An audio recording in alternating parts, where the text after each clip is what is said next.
but I can check its power and its estimator and all that good stuff with my little meter. USB-C. I wish it was, honestly, but I think at $27 maybe they just decided not to. I don't know, but it sure is a slick looking thing. And I'm pretty impressed with it. I'll shoot you a picture of the test. I really like the screen. It looks kind of like the GD80 way, but in my opinion, actually it kind of looks better. It's clearer.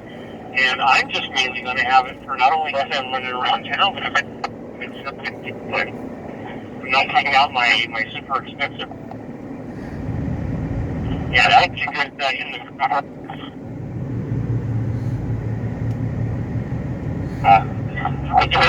What do you think? I think that's pretty good.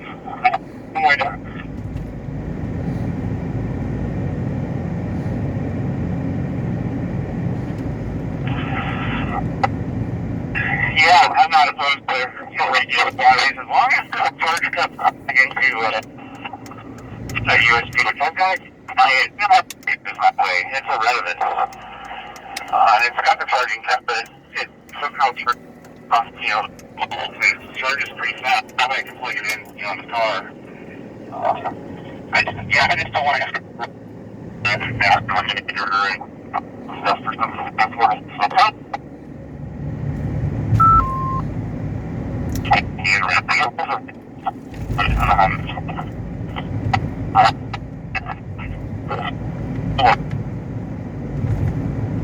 And I lost it about a mile and a half away from the house.